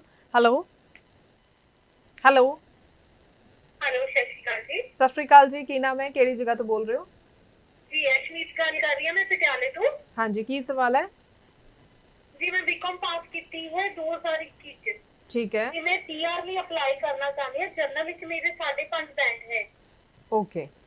ਹਾਂਜੀ ਬਿਲਕੁਲ ਮੈਮ, ਦੇਖੋ ਜਿਵੇਂ ਬੈਚਲਰ ਡਿਗਰੀ ਤੁਸੀਂ ਕੀਤੀ ਹੈ, ਡਿਗਰੀ ਤੋਂ ਬਾਅਦ ਜਦੋਂ ਆਪਾਂ ਐਕਸਪਲੋਰ ਕਰਦੇ ਹਾਂ we need minimum 6 band overall. ਇਹ ਮੋਡਿਊਲ ਈਚ ਦਾ ਕੋਈ ਇਹਦੇ 'ਚ ਪ੍ਰੋਬਲਮ ਨਹੀਂ ਹੁੰਦਾ, ਬਟ ਡਿਗਰੀ ਹੋਲਡਰ ਲਈ 6 ਈਚ ਹੋਣਾ, 6 ਓਵਰਆਲ ਹੋਣਾ ਬਹੁਤ ਜ਼ਿਆਦਾ ਇੰਪੋਰਟੈਂਟ ਹੈ ਬਿਕੋਜ਼ ਜਦੋਂ ਅਸੀਂ ਤੁਹਾਡੀ ਪ੍ਰੋਫਾਈਲ ਨੂੰ ਰਿਪਰੈਜ਼ੈਂਟ ਕਰਦੇ ਹਾਂ, ਇੱਕ ਗ੍ਰੈਜੂਏਟ ਬੱਚੇ ਦਾ ਜਿਹੜਾ ਪ੍ਰੋਫਾਈਲ ਹੁੰਦਾ ਹੈ ਉਹ ਬਹੁਤ ਹੀ ਸਟਰੋਂਗ ਕਾਊਂਟ ਹੁੰਦਾ ਹੈ ਤੇ already you have experience as an accountant. ਤੇ ਕੈਨੇਡਾ ਦੇ ਵਿੱਚ ਬੁੱਕ ਕੀਪਰਸ ਦੀ ਡਿਮਾਂਡ ਹਮੇਸ਼ਾ ਹਰ ਇੱਕ ਪ੍ਰੋਵਿੰਸ ਦੇ ਵਿੱਚ ਰਹਿੰਦੀ ਹੈ ਤੇ ਤੁਸੀਂ ਬੁੱਕ ਕੀਪਰ ਦੇ ਬੇਸਿਸ ਤੇ ਜੇ ਤੁਸੀਂ 6 ਈਚ ਲੈਂਦੇ ਹੋ ਤਾਂ we can also provide you Alberta province, but ਜੇ ਤੁਹਾਡਾ ਸਕੋਰ 5.5 ਈਚ ਹੀ ਰਹਿੰਦਾ ਫਿਰ ਤੁਸੀਂ ਐਟਲੈਂਟਿਕ AIPP ਦੇ ਵਿੱਚ ਵੀ ਅਪਲਾਈ ਕਰ ਸਕਦੇ ਹੋ। ਤੇ ਇਸ ਤੋਂ ਇਲਾਵਾ ਜੇ ਤੁਸੀਂ ਕੋਈ ਹੋਰ ਪ੍ਰੋਵਿੰਸ ਲੱਭ ਰਹੇ ਹੋ, ਸਾਡੇ ਕੋਲ BC ਦੇ ਵਿੱਚ, ਬ੍ਰਿਟਿਸ਼ ਕੋਲੰਬੀਆ ਦੇ ਵਿੱਚ ਵੀ ਬਹੁਤ ਸਾਰੀ ਆਪਸ਼ਨਸ ਅਵੇਲੇਬਲ ਨੇ। ਤੁਸੀਂ ਇੱਕ ਵਾਰੀ ਆਫਿਸ ਜ਼ਰੂਰ ਵਿਜ਼ਿਟ ਕਰੋ, ਅਸੀਂ ਤੁਹਾਡਾ ਪ੍ਰੋਫਾਈਲ ਪ੍ਰੋਪਰ ਅਸੈਸ ਕਰਕੇ ਤੁਹਾਡਾ ਜਿਹੜਾ ਕੰਮ ਹੈ ਉਹ ਸ਼ੁਰੂ ਕਰ ਦੇਵਾਂਗੇ। ਜੀ ਬਿਲਕੁਲ। ਤੇ ਕਿਉਂਕਿ ਦੇਖੋ ਸਟੂਡੈਂਟਸ ਨੂੰ ਦੇਰੀ ਬਿਲਕੁਲ ਨਹੀਂ ਕਰਨੀ ਚਾਹੀਦੀ ਹੈ ਸੋ ਤਾਂ ਕਿ ਟਾਈਮਲੀ ਤੁਹਾਡਾ ਪ੍ਰੋਸੈਸ ਕੰਪਲੀਟ ਹੋ ਸਕੇ। ਤੇ ਮੈਂ ਇੱਥੇ ਗੱਲ, ਜਦੋਂ ਤੁਸੀਂ ਆਪਾਂ ਇੱਕ ਮੋਡਿਊਲ 'ਚ 5.5 ਦੀ ਗੱਲ ਕਰਦੇ ਹਾਂ ਜਾਂ ਫਿਰ PT ਵਾਲਿਆਂ ਦੇ ਤਾਂ ਲਗਾਤਾਰ ਸਵਾਲ ਰਹਿੰਦੇ ਹੀ ਨੇ। ਸੋ ਹਾਲਾਂਕਿ ਅਸੀਂ ਟਾਈਮਲੀ ਸ਼ੋਜ਼ ਦੇ ਜ਼ਰੀਏ PT ਵਾਲੇ ਸਟੂਡੈਂਟਸ ਨੂੰ ਕਲੀਅਰ ਕਰਦੇ ਰਹਿੰਦੇ, ਪਰ ਫਿਰ ਵੀ ਤੁਹਾਡੇ ਤੋਂ ਜਾਣਨਾ ਚਾਹੂੰਗੀ, ਅਗਰ ਆਪਾਂ ਸਕਸੈਸ ਰੇਟ ਦੀ ਰੇਸ਼ੋ ਦੇਖਣੀ ਚਾਹੀਏ ਤਾਂ PT ਦੇ ਨਾਲ ਕਿੰਨਾ ਕੁ ਚੰਗਾ ਰਿਜ਼ਲਟ ਦਿਖ ਪਾ ਰਿਹਾ? ਜੇ ਮੈਮ ਅਸੀਂ PT ਦੀ ਫਾਈਲ ਨੂੰ ਰਿਪਰੈਜ਼ੈਂਟ ਕਰਦੇ ਹਾਂ, ਸਾਨੂੰ ਜਿਹੜੀ ਹੈ ਨੌਨ SDIS ਕੈਟੇਗਰੀ ਜਿਹੜੀ ਹੈ ਉਹ ਚੂਜ਼ ਕਰਨੀ ਪੈਂਦੀ ਹੈ, ਬਟ ਸਕੋਰ ਉਹਦੇ 'ਚ ਵੀ ਮੈਂਡੇਟਰੀ ਹੈ ਕਿ ਵਧੀਆ ਸਕੋਰ ਬੱਚੇ ਦਾ ਹੋਣਾ ਚਾਹੀਦਾ ਹੈ ਤੇ ਬਹੁਤ ਹੀ ਲਿਮਿਟਿਡ ਆਪਸ਼ਨਸ ਜਿਹੜੀ ਹੈ ਕੋਰਸਿਸ ਦੀ, ਕਾਲਜਸ ਦੀ ਰਹਿ ਜਾਂਦੀ ਹੈ ਬੱਚੇ ਲਈ। ਬਟ ਬਹੁਤ ਸਾਰੇ ਜਿਹੜੇ ਕਾਲਜ ਹੈ ਉਹ ਐਕਸੈਪਟ ਵੀ ਕਰ ਰਹੇ ਨੇ ਤੇ ਬਟ ਲਿਮਿਟਿਡ ਐਕਸੈਸ ਜਿਹੜਾ ਹੈ ਕਿ 8 ਤੋਂ 10 ਜਿਹੜੇ ਕਾਲਜ ਹੈ they can provide you offer letter, they can provide you admissions ਤੇ ਉਹਦੇ ਵਿੱਚ ਤੁਸੀਂ ਆਪਣੀ ਫਾਈਲ ਨੂੰ ਰਿਪਰੈਜ਼ੈਂਟ ਕਰਕੇ ਆਪਣਾ ਵੀਜ਼ਾ ਲੈ ਸਕਦੇ ਹੋ। PT ਨੂੰ ਲੈ ਕੇ ਹੋਰ ਕੋਈ ਪ੍ਰੋਬਲਮ ਨਹੀਂ ਹੈ, ਸਿਰਫ ਸਾਡੇ ਕੋਲ ਐਕਸੈਸ ਲਿਮਿਟਿਡ ਹੋ ਜਾਂਦਾ ਹੈ। ਜੀ ਬਿਲਕੁਲ। ਚਲੋ ਆਪਾਂ UK ਦੀ ਵੀ ਹੁਣ ਗੱਲ ਕਰ ਲਈਏ। ਸੈਪਟੈਂਬਰ ਇਨਟੇਕ ਹੈ, ਹਾਲਾਂਕਿ ਨਾਲ ਦੇ ਨਾਲ ਇਹਨੂੰ ਬਹੁਤ ਸਾਰੀ ਚਰਚਾਵਾਂ ਜਾਂ ਰਿਊਮਰਸ ਕਹੀਏ ਕਿ ਆਉਣ ਵਾਲੇ ਟਾਈਮ ਵਿੱਚ ਰੂਲਸ ਚੇਂਜ ਹੋ ਸਕਦੇ ਨੇ। ਸੋ ਇਸ ਦੇ ਉੱਪਰ ਤੁਸੀਂ ਕੀ ਕਹੋਗੇ ਔਰ ਸੈਪਟੈਂਬਰ ਇਨਟੇਕ ਦੇ ਲਈ ਸਟੂਡੈਂਟ ਕਿਸ ਤਰ੍ਹਾਂ ਨਾਲ ਤਿਆਰੀ ਰੱਖਣ? ਚਲੋ ਤਾਂ ਇਸ ਸਵਾਲ ਦਾ ਜਵਾਬ ਇਸ ਕਾਲ ਤੋਂ ਬਾਅਦ ਲੈਂਦੇ ਹਾਂ। ਹੈਲੋ ਹਾਂਜੀ, ਸਤਿ ਸ਼੍ਰੀ ਅਕਾਲ ਜੀ, ਕੀ ਨਾਮ ਹੈ, ਕਿਹੜੀ ਜਗ੍ਹਾ ਤੋਂ ਬੋਲ ਰਹੇ ਹੋ? ਮੈਮ ਮੇਰਾ ਨਾਮ ਮਨਸੁਖ ਹੈਗਾ, ਮੈਂ ਬਰਨਾਲੇ ਤੋਂ ਗੱਲ ਕਰ ਰਿਹਾ ਮੈਡਮ ਜੀ। ਕੀ ਸਵਾਲ ਹੈ ਤੁਹਾਡਾ? ਮੈਂ ਕੈਨੇਡਾ ਮੈਡਮ ਸੈਟਲ ਹੋਣਾ ਚਾਹੁੰਦਾ ਹਾਂ। ਠੀਕ ਹੈ। ਜਨਰਲ ਆਈਲੈਟਸ ਦੇ ਵਿੱਚੋਂ ਜਨਰਲ ਆਈਲੈਟਸ ਕੀਤੀ ਹੋਈ ਹੈ ਔਰ ਮੇਰੇ 5 ਬੈਂਡ ਨੇ। ਠੀਕ ਹੈ। ਤੁਸੀਂ ਮੈਨੂੰ ਗਾਈਡ ਕਰ ਸਕਦੇ ਹੋ ਕਿ ਮੇਰੇ ਵਾਸਤੇ ਕੀ ਵਧੀਆ ਰਹੂਗਾ? ਜੀ 5 ਬੈਂਡ ਦੇ ਨਾਲ we can explore Atlantic provinces, but ਤੁਹਾਡਾ ਕੀ ਪ੍ਰੋਫਾਈਲ ਹੈ, ਕੀ ਤੁਸੀਂ ਐਕਸਪੀਰੀਅੰਸ ਤੁਹਾਡੇ ਕੋਲ ਅਵੇਲੇਬਲ ਹੈ, ਕਿ ਕਿੰਨੀ ਕੁਆਲੀਫਿਕੇਸ਼ਨ ਤੁਸੀਂ ਕੀਤੀ ਹੈ, ਇਹ ਸਾਰੀਆਂ ਚੀਜ਼ਾਂ ਨੂੰ ਧਿਆਨ ਰੱਖਣਾ ਸਾਡੇ ਲਈ ਬਹੁਤ ਜ਼ਿਆਦਾ ਜ਼ਰੂਰੀ ਹੈ। ਬਿਕੋਜ਼ ਇਸ ਦੇ ਬੇਸਿਸ ਤੇ ਹੀ ਸਾਨੂੰ ਜਿਹੜਾ ਕਨਫਰਮ ਹੈ ਕ੍ਰਾਈਟੇਰੀਆ ਕਨਫਰਮ ਹੋਏਗਾ ਕਿ ਕਿਸ ਬੇਸਿਸ ਤੇ ਅਸੀਂ ਜਿਹੜੀ ਤੁਹਾਡੀ ਫਾਈਲ ਹੈ ਉਹ ਰਿਪਰੈਜ਼ੈਂਟ ਕਰ ਸਕਦੇ ਹਾਂ। ਬਟ ਬਿਲਕੁਲ ਤੁਸੀਂ ਅਪਲਾਈ ਕਰ ਸਕਦੇ ਹੋ, 5 ਬੈਂਡ ਦੇ ਲਈ ਵੀ ਦੇ ਨਾਲ ਵੀ ਅਪਲਾਈ ਕਰ ਸਕਦੇ ਹੋ। ਜੀ ਬਿਲਕੁਲ। ਸੋ ਦੇਖੋ ਇੱਥੇ ਅਸੀਂ ਥੋੜਾ ਜਿਹਾ ਇੱਕ ਅੰਦਾਜ਼ੇ ਦੇ ਨਾਲ ਹੀ ਮੈਮ ਤੁਹਾਨੂੰ ਗਾਈਡ ਕਰ ਸਕਦੇ ਨੇ, ਪਰ ਪੂਰੀ ਤਰ੍ਹਾਂ ਨਾਲ ਸਹੀ ਚੀਜ਼ਾਂ ਸਮਝਣ ਲਈ ਤੁਹਾਨੂੰ ਆਪਣੇ ਡਾਕੂਮੈਂਟਸ ਦੀ ਅਸੈਸਮੈਂਟ ਕਰਵਾਉਣੀ ਬਹੁਤ ਹੀ ਜ਼ਿਆਦਾ ਜ਼ਰੂਰੀ ਹੈ, ਤਾਂ ਕਿ ਤੁਸੀਂ ਸਹੀ ਚੀਜ਼ਾਂ ਦੇ ਉੱਪਰ ਚੱਲਦੇ ਹੋਏ ਬਿਨਾਂ ਆਪਣਾ ਟਾਈਮ ਵੇਸਟ ਕੀਤਿਆਂ ਜੋ ਹੈ ਅੱਗੇ ਵੱਧ ਸਕੋ। ਤੇ ਮੈਂ ਯੂਕੇ ਸਟੱਡੀ ਵੀਜ਼ਾ ਦੀ ਗੱਲ ਕਰ ਰਹੀ ਸੀ, ਕੀ ਕਹੋਗੇ, ਕੁਝ ਰੂਲਸ ਚੇਂਜ ਹੋ ਸਕਦੇ ਨੇ ਕਿ ਨਹੀਂ ਹੋ ਸਕਦੇ ਹਾਲੇ? ਮੈਮ ਜੇ ਯੂਕੇ ਦੀ ਗੱਲ ਕਰੀਏ, ਯੂਕੇ ਆਲਵੇਜ਼ ਹੀ ਅਨਐਕਸਪੈਕਟਡ ਜਿਹੜੇ ਹੈ ਉਹਨਾਂ ਨੂੰ ਲੈ ਕੇ ਆਉਂਦਾ ਹੈ, ਰੂਲਸ ਨੂੰ ਲੈ ਕੇ ਆਉਂਦਾ ਹੈ। ਬਟ ਹੁਣੇ ਵੀ ਜਿਹੜੀ PR the option after 2021 they have opened, but Skype interview ਬਹੁਤ ਜ਼ਿਆਦਾ ਦੇਖਣ ਨੂੰ ਮਿਲ ਰਹੀ ਹੈ ਕਿ ਯੂਨੀਵਰਸਿਟੀਜ਼ ਕੀ ਕਰ ਰਹੀ ਹੈ ਕਿ ਜਦੋਂ ਆਫਰ ਲੈਟਰ ਦੇ ਦਿੰਦੀ ਹੈ ਉਸ ਤੋਂ ਬਾਅਦ ਬੱਚੇ ਨੂੰ ਸਕਾਈਪ ਇੰਟਰਵਿਊ ਲਈ ਬੁਲਾਉਂਦੀ ਹੈ, ਤੇ it will be a very difficult task for a student, because ਬੱਚੇ ਬਹੁਤ ਫੰਬਲ ਫੀਲ ਕਰਦੇ ਆ। ਬਟ ਤੁਹਾਨੂੰ ਡਰਨ ਦੀ ਕੋਈ ਲੋੜ ਨਹੀਂ ਹੈ, ਉਹ ਤੁਹਾਡਾ ਸਿਰਫ ਪ੍ਰੋਫਾਈਲ ਜਾਣਨਾ ਚਾਹੁੰਦੇ ਆ ਕਿ ਤੁਸੀਂ ਜੈਨੂਇਨਲੀ ਇੰਟਰਸਟਿਡ ਹੋ ਯੂਨੀਵਰਸਿਟੀ ਦੇ ਵਿੱਚ ਆ ਕੇ ਪੜ੍ਹਨ ਲਈ ਕਿ ਨਹੀਂ। ਹੁਣੇ ਵੀ ਇੱਕ ਜਿਹੜੀ ਨਿਊਜ਼ ਆਈ ਸੀਗੀ, ਉਹਦੇ ਵਿੱਚ ਜਿੰਨੇ ਬੱਚੇ ਜਿਨ੍ਹਾਂ ਨੇ ਯੂਨੀਵਰਸਿਟੀ ਦੇ ਵਿੱਚ ਐਡਮਿਸ਼ਨ ਲਿੱਤਾ ਸੀਗਾ, ਉੱਥੇ ਜਾਂਦੇ ਟਾਇਰ 2 ਦੇ ਵਿੱਚ ਅਪਲਾਈ ਕਰਕੇ ਆਪਣਾ ਜਿਹੜਾ ਸਟੇਟਸ ਹੈ ਉਹ ਕਨਵਰਟ ਕਰ ਲਿਆ। ਉਸ ਕਰਕੇ ਉਹਨਾਂ ਬੱਚਿਆਂ ਨੂੰ ਬਹੁਤ ਜ਼ਿਆਦਾ ਦਿੱਕਤ ਆ ਰਹੀ ਹੈ ਜਿਨ੍ਹਾਂ ਨੇ ਉੱਥੇ ਜਾ ਕੇ ਪਹਿਲਾਂ ਇਹ ਪਲੈਨਿੰਗ ਕੀਤੀ ਹੈ ਕਿ ਅਸੀਂ ਐਡਮਿਸ਼ਨ ਲੈ ਕੇ ਉੱਥੇ ਜਾ ਕੇ ਆਪਣਾ ਜਿਹੜਾ ਸਟੇਟਸ ਹੈ ਉਹੀ ਚੇਂਜ ਕਰਨਾ ਹੈ। ਉਹਨਾਂ ਬੱਚਿਆਂ ਲਈ ਬਹੁਤ ਮੁਸ਼ਕਿਲ ਹੈ, ਪਰ ਜਿਹੜੇ ਬੱਚੇ ਜੈਨੂਇਨ ਨੇ, ਬਟ ਕਿਉਂਕਿ ਉਹਨਾਂ ਦੇ ਕਰਕੇ ਹੋ ਸਕਦਾ ਹੈ ਕਿ ਹੁਣ ਜਿਹੜੇ ਰੂਲਸ ਆ ਉਹ ਹੋਰ ਡਿਫਿਕਲਟ ਆਉਣ, ਸਕਾਈਪ ਇੰਟਰਵਿਊ ਵੀ ਆ ਰਹੀ ਹੈ, ਨਾਲ ਐਮਬੈਸੀ ਵੱਲੋਂ ਵੀ ਕੋਈ ਨਈ ਗਾਈਡਲਾਈਨਸ ਆ ਜੇ। ਤੇ ਇਹ ਮੈਂ ਸਾਰਿਆਂ ਨੂੰ ਰეკਮੈਂਡ ਕਰਨਾ ਚਾਹਾਂਗੀ ਕਿ ਜੇ ਤੁਸੀਂ ਕਿਸੇ ਵੀ ਪ੍ਰੋਫਾਈਲ ਦੇ ਵਿੱਚ ਅਪਲਾਈ ਕਰਦੇ ਹੋ, ਤੁਹਾਡੀ ਪ੍ਰੋਫਾਈਲ ਅੱਗੇ ਜਾ ਕੇ ਵੀ ਸੇਮ ਹੀ ਰਹਿਣੀ ਚਾਹੀਦੀ ਹੈ। ਬਿਲਕੁਲ, ਜਿਵੇਂ ਤੁਸੀਂ ਇੰਟਰਵਿਊ ਦੀ ਗੱਲ ਕੀਤੀ ਹੈ, ਸਾਡੇ ਕੋਲ ਬਹੁਤ ਸਾਰੇ ਸਟੂਡੈਂਟਸ ਦੇ ਕਈ ਸਵਾਲ ਜਾਂ ਪ੍ਰੋਫਾਈਲਸ ਵੀ ਆਉਂਦੀਆਂ ਨੇ ਜਿਸ ਦੇ ਵਿੱਚ ਪ੍ਰੋਫਾਈਲ ਵੈਸੇ ਅੱਛੀ ਸੀ ਪਰ ਉਹ ਇੰਟਰਵਿਊ ਆਪਣਾ ਕਲੀਅਰ ਨਹੀਂ ਕਰ ਸਕੇ, ਉਹਨਾਂ ਸਟੂਡੈਂਟਸ ਨੂੰ ਤੁਸੀਂ ਕੀ ਕਹਿਣਾ ਚਾਹੋਗੇ? Ma'am some of colleges and universities we have ਜਿੱਥੇ ਤੁਹਾਨੂੰ ਇੰਟਰਵਿਊ ਦੇਣ ਦੀ ਕੋਈ ਲੋੜ ਨਹੀਂ ਹੁੰਦੀ, ਬਟ ਸਮ ਟਾਈਮ ਬੱਚਿਆਂ ਦੀ ਪ੍ਰੈਫਰੈਂਸ ਹੁੰਦੀ ਹੈ ਕਿ ਸਾਡਾ ਜਿਹੜਾ ਐਡਮਿਸ਼ਨ ਹੈ ਇਸੇ ਪਰਟੀਕੂਲਰ ਕੈਟੇਗਰੀ ਦੇ ਵਿੱਚ ਹੋਣਾ ਚਾਹੀਦਾ ਹੈ, ਤੇ ਉਹਨਾਂ ਦੇ ਲਈ ਅਸੀਂ ਜਿਹੜਾ ਹੈ ਉਹਨਾਂ ਨੂੰ ਸਪੈਸੀਫਿਕ ਪ੍ਰੋਵਾਈਡ ਕਰਦੇ ਹਾਂ। ਅਦਰਵਾਈਜ਼ ਤੁਸੀਂ ਬਿਨਾਂ ਇੰਟਰਵਿਊ ਵੀ ਆਪਣੀ ਜਿਹੜੀ ਫਾਈਲ ਹੈ ਉਹ ਲਵਾ ਸਕਦੇ ਹੋ। ਜੀ ਚਲੋ, ਬਹੁਤ ਵਧੀਆ ਲੱਗਿਆ ਕਿ ਤੁਸੀਂ ਅੱਜ ਕੈਨੇਡਾ PR ਸਟੱਡੀ ਵੀਜ਼ਾ ਦੇ ਨਾਲ ਨਾਲ UK ਸਟੱਡੀ ਵੀਜ਼ਾ ਨੂੰ ਲੈ ਕੇ ਵੀ ਬਹੁਤ ਚੀਜ਼ਾਂ ਕਲੀਅਰ ਕੀਤੀਆਂ। ਸਟੂਡੈਂਟਸ ਨੂੰ ਜ਼ਰੂਰ ਕਹਿਣਾ ਚਾਹਾਂਗੇ ਕੋਈ ਸਵਾਲ ਹੈ ਤਾਂ ਸ਼ੋਅ ਤੋਂ ਬਾਅਦ ਵੀ ਤੁਸੀਂ ਇਸ ਨੰਬਰ ਤੇ ਕਾਲ ਕਰਕੇ ਹੋਰ ਜਾਣਕਾਰੀ ਜ਼ਰੂਰ ਲੈ ਸਕਦੇ ਹੋ। ਬਹੁਤ ਬਹੁਤ ਥੈਂਕਸ ਤੁਹਾਡਾ। ਤੇ ਇਸ ਦੇ ਨਾਲ ਹੀ ਹੁਣ ਮੈਨੂੰ ਯਾਨੀ कि हरजोत कौर ने दियो जी इजाजत। धन्यवाद। Hi, my name is Lavish and मैंने अपना गो वीजा से वीजा अप्लाई किया था वर्क फॉर कनाडा और मेरा वीजा विद इन 1 मंथ आ चुका है। Thanks to all the team, इन्होंने मेरे को बहुत ही हेल्प करी और वीजा लाने के लिए thank you. Congratulations to Pravina and Mukul. Pravina got UK student visa for UK without IELTS and her husband got spouse visa for UK. So many congratulations to both of them. Hi, I am Veerendra Singh and I belong from Chandigarh and I applied my study visa for Coquitlam College through Go Visa Consultants and I am very thankful to Go Visa Consultants and Mr. Abhishek sir. Thank you so much sir. So many congratulations to Mr. Veer Ravinder for getting study visa January 2023. So all the very best sir. Thank you. मेरा नाम मुकुल है, मैं शाहबाद से हूँ। मैंने अपनी wife के साथ गो वीजा कंसल्टेंट पे स्पाउस केस अप्लाई किया था जो कि 3 मंथ्स में मुझे रिसीव हो गया है। अगर आपको भी किसी ने फाइल लगानी हो तो यहाँ गो वीजा कंसल्टेंट में अप्लाई करें। Thank you for go visa consultant. ਸਤਿ ਸ਼੍ਰੀ ਅਕਾਲ ਜੀ ਸਾਰਿਆਂ ਨੂੰ। ਅਸੀਂ ਜਲੰਧਰ ਤੋਂ ਆ ਕੇ ਮੋਹਾਲੀ ਦੇ ਵਿੱਚ ਗੋ ਵੀਜ਼ਾ ਵਿੱਚ ਆਪਣੀ ਬੇਟੀ ਮਨਸਨ ਦਾ ਅਪਲਾਈ ਕੀਤਾ ਤੇ ਜੋ ਉਹਨਾਂ ਦਾ ਵੀਜ਼ਾ ਅੱਜ ਆ ਗਿਆ ਤੇ ਅਸੀਂ ਉਹਨਾਂ ਦਾ ਥੈਂਕਸ ਕਰਨ ਲਈ ਇੱਥੇ ਪਹੁੰਚੇ ਹਾਂ ਉਹਨਾਂ ਦੇ ਦਫ਼ਤਰ ਦੇ ਵਿੱਚ। Thanks to everyone. मैं प्रवीणा शाहबाद की रहने वाली हूँ। मैंने गो वीज़ा कंपनी से अपना UK ESL short term visa without IELTS package में अप्लाई किया था जो कि अब एम्बेसी से अप्रूव हो गया है। मेरी package fees after visa approve थी जो पे करना और अपना वीज़ा लेने के लिए आज मैंने ऑफिस विजिट किया है and I am very thankful to go visa company. Thank you. Hi, this is Dietitian Gurpreet. So I'm here in Go Visa Consultancy. So within 6 months I got my work visa leading to PR and also I've got my husband's PR as well. and I'm very thankful to Pawan ma'am and Ritu ma'am. They have helped us a lot, and whenever we had any query, they very politely helped us. And I wanted to say, if you also wanted to apply for PR or study visa or PNP visa, they are here to help you out.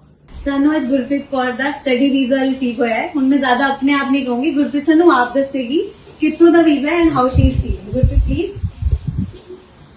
ਸਤਿ ਸ਼੍ਰੀ ਅਕਾਲ ਜੀ। ਮੇਰਾ visa Ambika ma'am ਦੇ through ਗ੍ਰੈਂਡਵਿਲ college ਦਾ ਮਈ intake ਦਾ ਲੱਗਿਆ ਹੈ and ਮੇਰਾ experience ਬਹੁਤ ਵਧੀਆ ਸੀਗਾ ਐਂਡ ਫਾਈਨਲੀ ਮੈਨੂੰ ਮੇਰਾ ਵੀਜ਼ਾ ਗੋ ਵੀਜ਼ਾ ਐਜੂਕੇਸ਼ਨਲ ਕੰਸਲਟੈਂਟ ਦੀ ਪੂਰੀ ਹੈਲਪ ਨਾਲ ਮੈਨੂੰ ਲੱਗਿਆ ਹੈ after 2 refusals. Thank you. And sir ਤੁਹਾਨੂੰ ਕਿਵੇਂ ਫੀਲ ਹੋ ਰਿਹਾ ਹੈ ਕਿ ਬੱਚੇ ਦਾ ਵੀਜ਼ਾ ਆਇਆ ਉਹ ਵੀ 2 ਰਿਫਿਊਜ਼ਲ ਤੋਂ ਬਾਅਦ? ਠੀਕ ਹੈ ਮੈਮ, ਮੈਂ ਤਾਂ ਉਮੀਦ ਹੀ ਆ ਗਈ ਸੀ ਭਾਈ। ਹਾਂਜੀ, ਇੱਕ ਵਾਰੀ ਤਾਂ ਉਮੀਦ ਹੀ ਆ ਗਈ ਸੀ, ਨਹੀਂ ਲੱਗਣਾ। ਠੀਕ ਹੈ, ਲੱਗਿਆ ਜੀ ਲਾਸਟ। ਠੀਕ ਹੈ। ਹੁਣ ਤੁਸੀਂ ਰეკਮੈਂਡ ਕਰੋਗੇ ਕਿ ਬੱਚੇ ਰਿਫਿਊਜ਼ਲ ਤੋਂ ਬਾਅਦ ਵੀ ਆਪਣਾ ਦਿਲ ਨਾ ਹਾਰਨ ਤੇ ਸਾਡੇ ਕੋਲ ਆਣ, ਅਸੀਂ ਵੀਜ਼ਾ ਲਵਾ ਕੇ ਦੇਵਾਂਗੇ? ਬਿਲਕੁਲ ਬਿਲਕੁਲ। ਬੋਲੋ ਬਿਲਕੁਲ। ਬਹੁਤ ਵਧੀਆ ਕੰਪਰੋਮਾਈਜ਼। ਜਿੰਨੀ ਮਰਜ਼ੀ ਰਿਫਿਊਜ਼ਲਸ ਹੋਣ, you must visit Go Visa Educational for your further study visas. Thank you.